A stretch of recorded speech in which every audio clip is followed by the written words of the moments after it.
ওই যে ওই দালানে যারা থাকে তাদের সন্তানরা যেরকম লেখাপড়া, শুনতে পান না? এখন শুনতে পান? হ্যাঁ, ওই যে বড় দালানগুলোতে যেই মানুষগুলো থাকে তাদের সন্তানেরা যেরকম লেখাপড়ার সুবিধা পায়, আমরা চাই কড়াইলবাসীতে যেই মানুষগুলো থাকে, কড়াইলে যে মানুষগুলো থাকেন, আপনারা এইখানকার কড়াইলবাসী যারা আছেন, আপনাদের সন্তানেরাও একইভাবে যাতে লেখাপড়ার সুযোগ পায়, একইভাবে যাতে খেলাধুলার সুযোগ পায়, একইভাবে যাতে চিকিৎসার সুযোগ পায়, আল্লাহ যদি রহম করেন আমরা সেই ব্যবস্থা আপনাদের জন্য গ্রহণ করতে চাই।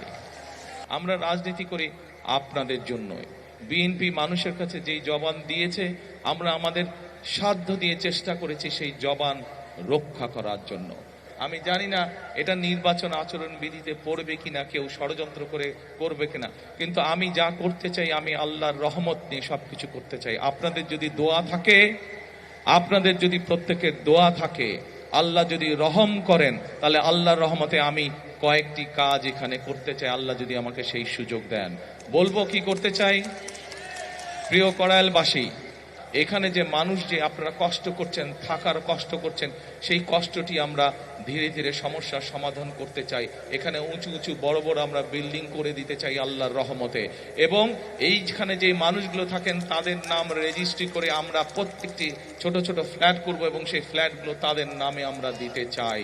যারা এখানকার আদিবাসী, যারা এখানে বহু বছর যাবত আছেন, তাদের কাছে আমরা এগুলো হস্তান্তর করতে চাই, যাতে করে এই ঢাকা শহরের মতন জায়গায় এই এলাকার মানুষের একটি মাথা গোজার ঠাঁই হয়। সকল কিছু নির্ভর করছে আপনাদের দোয়া এবং আল্লাহর রহমতের উপরে। আপনারা কি দোয়া করবেন আল্লাহকে আমাদেরকে সেই রহমত দেবে? ইনশাআল্লাহ। এখানে একটু পরে দোয়ার অনুষ্ঠান অনুষ্ঠিত হবে।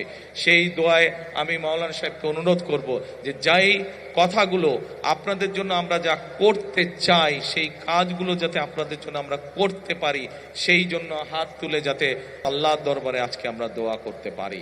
আল্লাহ যদি সহায় থাকে, যেই কথাগুলো আপনাদের সামনে আমরা বলেছি, যেই কথাগুলো আমি আপনাদের সামনে বলেছি, প্রত্যেকটি কাজে ইনশাআল্লাহ আমরা বাস্তবায়ন করতে সক্ষম হব, একমাত্র আল্লাহর সমর্থন থাকলে।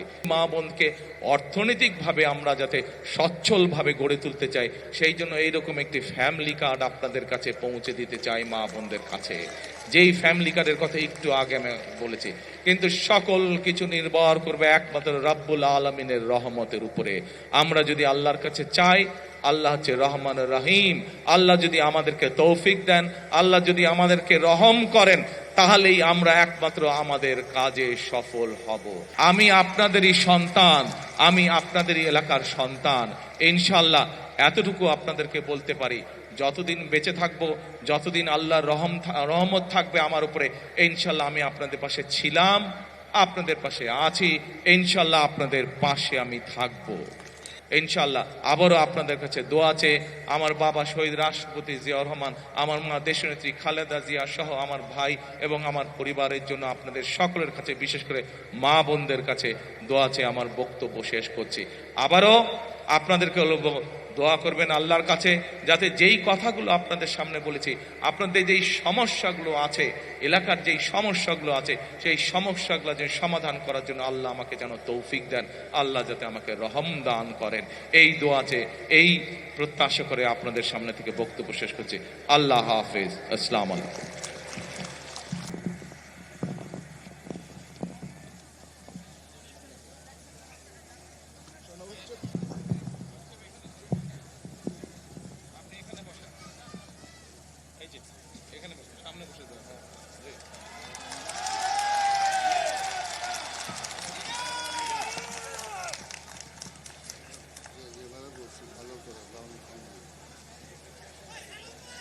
لا إله إلا الله محمد رسول الله السلام عليكم ورحمة الله وبركاته।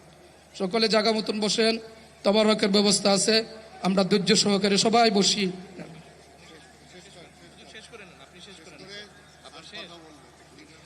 এক মিনিট আমরা যে যেখানে আছি সে বসে পড়ুন।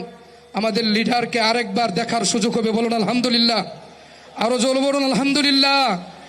কেউ যাবেন না। আমাদের সর্বশেষ বিদায় কিছু কয়েকটা কথা বলবেন আমাদের ভবিষ্যতের কর্ণধার, বাংলাদেশের বিপ্লবী রাহবার আমাদের জনাব তারেক রহমান সাহেব, আমরা নয়ন ভরে তাকে দেখব আর কথাগুলো মনোযোগ দিয়ে শুনবো। আল্লাহ পাক কবুল করুন। আপনি থাকেন, এখানে থাকেন। জি, না আমি বলবো না, আপনি বসুন। প্রিয় ভাই বোনেরা, আমি এই দোয়া মাহফিল অনুষ্ঠান ছিল আজকে, দোয়া হয়েছে, হুজুর এখানে দোয়া করেছেন। আমরা আল্লাহর কাছে হাত তুলে আবার দোয়া করব যে আমরা যেসব চেয়েছি আল্লাহর কাছে, আল্লাহ ইনশাল্লাহ কবুল করবেন। আমি যেই কথাটি যাবার আগে আবার আপনাদের সামনে হাজির হয়েছি বলার জন্য, আমি কিন্তু আপনাদেরই সন্তান, এই এলাকার সন্তান। আপনারা যেমন এই এলাকায় থাকেন, আমিও এই এলাকায় থাকি, এই এলাকার সন্তান। যেহেতু আমি আপনাদেরই সন্তান, আমার কষ্টের কথা, সুবিধা অসুবিধার কথা আমি আপনাদেরকে বলবো।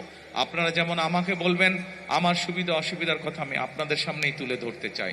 আপনারা জানেন যে আমি একটি দলের দায়িত্বে আছি। আমি হয়তো এই আগামী 2 দিন পর থেকে নির্বাচনের কাজ শুরু হবে। আমি হয়তো সারাক্ষণ এখানে থাকতে পারবো না, স্বাভাবিক দায়িত্বের কারণে আমাকে হয়তো দেশের বিভিন্ন জায়গায় যেতে হবে। সেই জন্যই আমি আমার মানুষগুলোর কাছে, আমার এলাকার মানুষের কাছে, যে এলাকার সন্তান আমি, সেই এলাকার মুরব্বী সহ, সেই এলাকার মা বোন সহ ভাইদের কাছে, সকলের কাছে আমি করজোরে বিনীত অনুরোধ করব, আমার কথাগুলো এই এলাকার যে মানুষ আজকে এখানে আসতে পারেননি, আমার হয়ে আপনারা সেই কথাগুলো দয়া করে তাদের কাছে পৌঁছে দিবেন ইনশাআল্লাহ। আমি কি আমার ভাই বোন মা বোনদের কাছে এইটা প্রত্যাশা করতে পারি? ইনশাআল্লাহ, ইনশাআল্লাহ। আপনাদের উপরে কেউ যদি কষ্ট দিয়ে থাকে, কেউ যদি অত্যাচার নির্যাতন করে থাকে, তাদের বিরুদ্ধে আমরা শাস্তিমূলক ব্যবস্থা গ্রহণ করতে পারবো।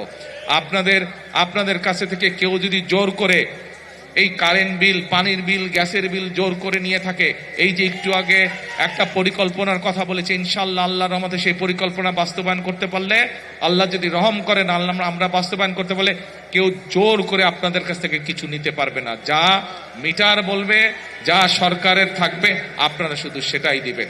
কিন্তু এই কাজগুলো যদি বাস্তবায়ন করতে হয়, প্রিয় ভাই বোনেরা, আপনাদের এই এলাকার সন্তানকে আপনাদের সহযোগিতা করতে হবে, আপনাদেরকে আমার পাশে থাকতে হবে। আপনারা যদি আমার পাশে থাকেন, আমরা যদি একসাথে ঐক্যবদ্ধ থাকি, ইনশাআল্লাহ ইনশাআল্লাহ এই এলাকার সমস্যার সমাধানগুলো আমরা ধীরে ধীরে শেষ করে ফেলতে পারবো।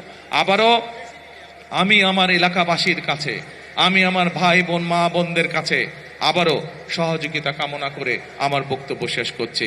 আল্লাহ হাফেজ। আমরা কি আছি আমাদের নেতার সাথে? আমরা কথা দিচ্ছি ইনশাআল্লাহ উনি যদি সারা দেশে যায়, তার পক্ষ থেকে আমরা সকল বাড়ি বাড়িতে ওনার সালাম দিব এবং ইনশাআল্লাহ আগামী 12 তারিখ ভোটের দিন ঠিক মতো ভোটটা দিব আমরা।